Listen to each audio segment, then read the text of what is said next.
अखिल स्वामी जी, ये एक के बाद एक करके जो आरोप लगाए थे कांग्रेस के ऊपर, जो आज तक 9 सालों में साबित नहीं हुए, इसको एक तरफ छोड़ देती हैं, राहुल गांधी निकल पड़े फिर बिना कुछ कहे अगर चुनाव से पहले, तो क्या ये भारत जोड़ो यात्रा पार्ट 2 लोकसभा चुनाव 2024 में कुछ असर डाल पाएगी?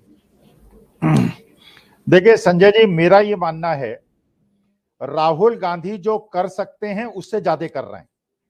अब प्रश्न अगर उठता है तो मेरे और आपके जैसे लोगों के प्रश्न उठता है, क्या हम वो कर रहे हैं जो हमको करना चाहिए? देखिए, ये लड़ाई जो है ये गांधी और गोडसे के बीच की है। ये लड़ाई जो है ये मोहब्बत और नफरत के बीच की है। ये उन लोग एक तरफ हैं जो कि चाहते हैं कि देश को धार्मिक विद्वेष, जाति विद्वेष में झोंक दिया जाए, चाहे देश टूट जाए। जो चाहते हैं कि सारी संपत्ति पूंजीपतियों को दे दी जाए, चाहे चाइना से इंपोर्ट बढ़ जाए। और दूसरी तरफ वो लोग हैं जिनको होना चाहिए, जो चाहते हैं कि देश मजबूत होगा अगर देश में मोहब्बत जीतेगी, जो गांधी को जीतता हुआ देखना चाहते हैं।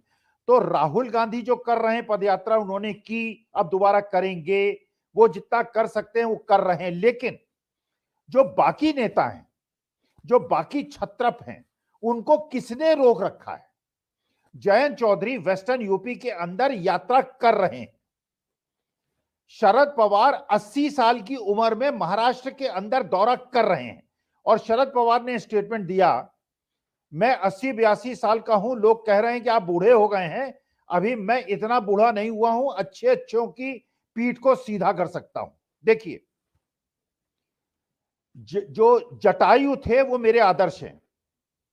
जटायु जानते थे, जटायु को पता था, वो बिल्कुल वृद्ध हैं, वो बिल्कुल मौत के पास हैं, रावण से मुकाबला नहीं कर सकते, किया उन्होंने।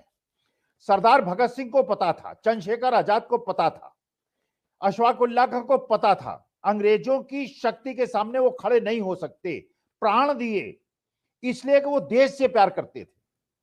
हमारे जैसे लोग, सारी अपेक्षाएं हमारी राहुल गांधी से क्यों हैं? अगर कांग्रेस हार गई तो राहुल गांधी क्यों हार गए? अगर जीती तो राहुल गांधी जीत गए। अरे राहुल गांधी की केवल ये जो मोहब्बत की यात्रा है ये राहुल गांधी की है, ये मेरे आपकी नहीं है। अगर तेलंगाना में हम जीते तो ये मेरी और आपकी जीत है, हिमाचल प्रदेश में जीते मेरी आपकी जीत है, कर्नाटका में जीते मेरी आपकी जीत है, मध्य प्रदेश छत्तीसगढ़ में अगर हारे, ये राहुल गांधी की हार नहीं है, मेरी आपकी हार है। ये देश में मोहब्बत की हार है, ये देश में महात्मा गांधी की हार है। और अगर देश का जो जनता है वो इतनी अगर डरपोक है, उस युग की बात कीजिए, महिलाओं के घर के अंदर से निकलने पे पाबंदी थी, महात्मा गांधी ने अलग जगाई थी, घर घर से औरतें निकली थी, दलित समाज की औरतें निकली थी, ओबीसी समाज की औरतें निकली थी। अंग्रेजों का डर नहीं था क्या? अंग्रेजों के पास बंदूकें नहीं थी क्या? अंग्रेजों के पास ताकत नहीं थी क्या? ये सत्ता क्या उससे भी निरंकुश और उससे भी बड़ी शक्तिशाली सत्ता है? आज कम से कम बाबा साहब भीमराव अंबेडकर का संविधान है और लोकतंत्र है, पूरा विश्व हमको देख रहा है। इसके बावजूद अगर हम इतने डरपोक हैं, अगर हमारे अंदर इतनी हिम्मत नहीं है, मेरी जनता के अंदर इतनी हिम्मत नहीं है कि नफरत को हरा सके, मोहब्बत का साथ दे सके, अगर उसको लगता है कि गोडसे को फिर जीतने देंगे और गोडसे फिर महात्मा गांधी की हत्या करेगा, तो इस देश के भविष्य के लिए मैं तो जीवन के अंतिम काल में हूं, संघर्ष करूंगा जटायु की तरह।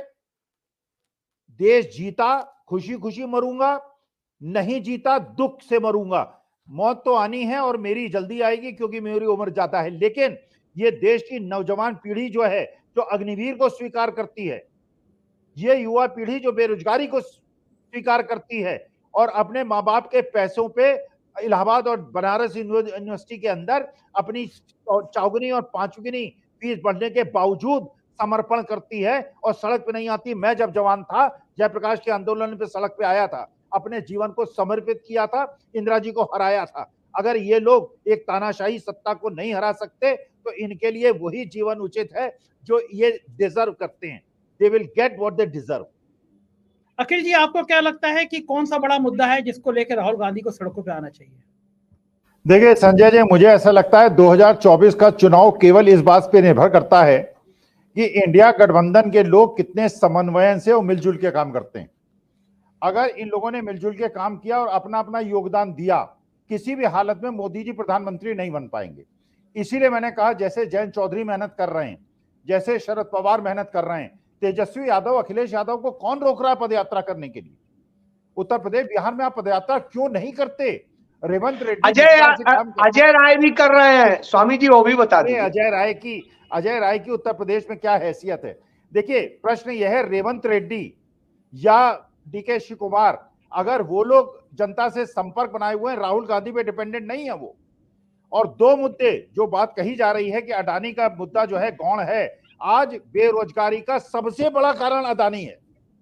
और अगर मैं राहुल गांधी का वो होता एडवाइजर, दो राय देता केवल, आज घोषित कर दे जिस दिन इंडिया गवर्नमेंट की सरकार बनेगी, ये जो अग्निवीर योजना है वापस कर ली जाएगी, बच्चों को 15-20 साल की नौकरी दी जाएगी।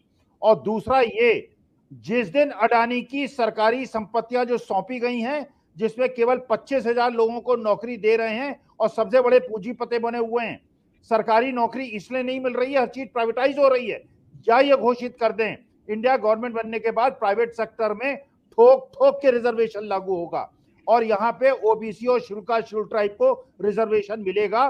कि ओबीसी एससी एसटी को मूर्ख बनाया जा रहा है, उनके रिजर्वेशन को छीना जा रहा है, उनको कांवड़ यात्रा में झोंका जा रहा है। बिल्कुल ठीक है। शीतल सर, आपकी निगाह में सबसे बड़ा मुद्दा कौन सा होना चाहिए राहुल गांधी की यात्रा के लिए? नहीं, राहुल गांधी की यात्रा ही नहीं है, जो इंडिया गठबंधन बना है इसके पास भी तो कोई मुद्दा होना चाहिए। इस चुनाव में कोई मुद्दा होगा कि ये मुद्दा विहीन चुनाव होगा, कंफ्यूज रहेगा, कभी इधर कभी उधर, ऐसे तो नहीं होगी बात।